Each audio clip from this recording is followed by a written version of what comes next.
Okay guys, welcome back. Siyempre, isa na namang unboxing saka isang quick review na naman gagawin natin. Optimus Prime to guys. Napakaangas na Opti nito. Ang laki nito. Inuulit ko lang uli, hindi siya authentic, replica or premium copy guys.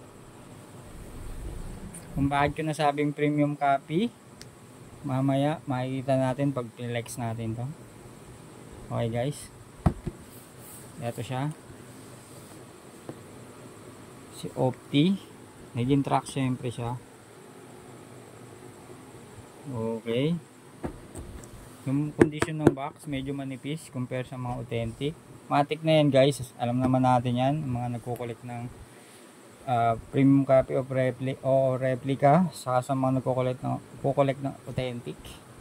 Okay guys, simulan na natin. Siyempre sa loob,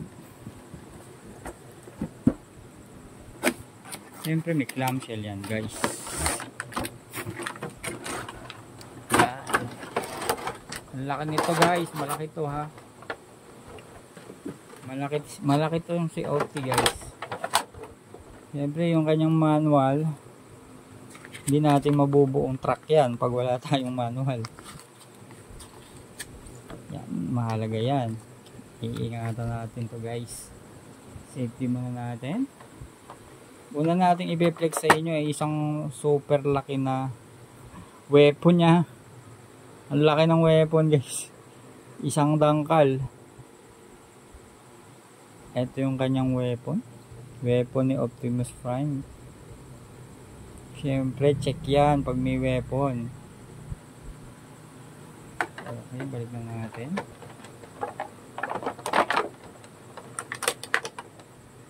Next weapon, yung kanyang shield. Laki din yan guys. Tingnan nyo yung palad ko. Inuulit ko lang guys, premium copy replica. Yan. Double check.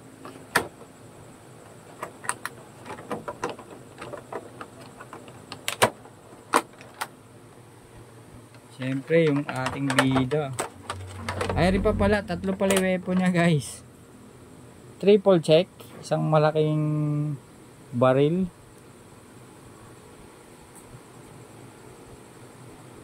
Isang napakalaking baril. Triple check. Triple check. Siyempre yung ating bida, si Wolverine. Ay, si Wolverine, si Optimus Prime. Safety lang muna natin to. Ayan na guys.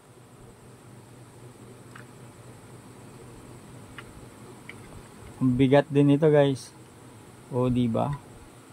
Kaya nasasabi kong bakit premium copy to kahit peke. Eh napakaganda nito. Napakaganda ni Optimus Prime.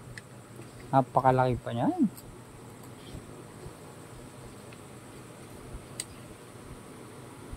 Yan no. Halos di nakita sa camera natin, guys. Kanyang mukha.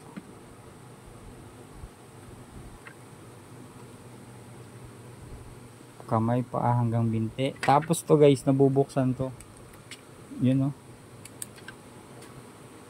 Natatanggal to guys, natatanggal. Pero masikip eh. Pero natatanggal yan. Base doon sa box. Natatanggal yan.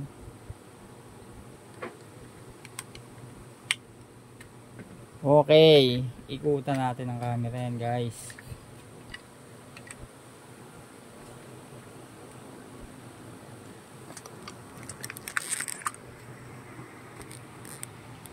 Guys, ang ganda. Ang ganda niyan. Baba natin yung kamay.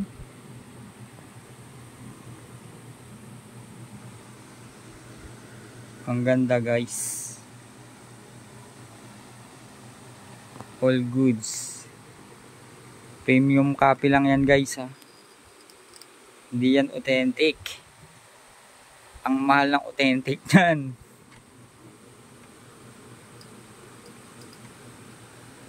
Napakaganda. Tapos sa yung kanyang mga extra accessories. Panalo, panalo guys. Yan, kung collector ka ng Transformer at gusto mo bida shrine ka, pwede mo ng panggitna ito, si Opti. Pwede mo ng panggitna si Optimus Prime guys. Panalong panalo. Yan, para sa mga hindi masaselan mag-collect, saktong budget lang na solid, maganda. Premium copy na Optimus Prime. Panalo. Okay guys, happy collecting lang. Huwag kayong magsasawa mag-collect, lalo pag natatanggal yung stress nyo dyan. Okay, maraming salamat guys. Abang-abang lang uli sa makukuha nating mga collectible toys. Authentic man yan, resin, PVC, high quality, premium copy. Ipiplex natin sa inyo yan guys. Para magka-idea kayo kung bibibilin kayong laruan, makita nyo dito sa ating page, i-upload natin yan. Maraming salamat guys. Ang ganda!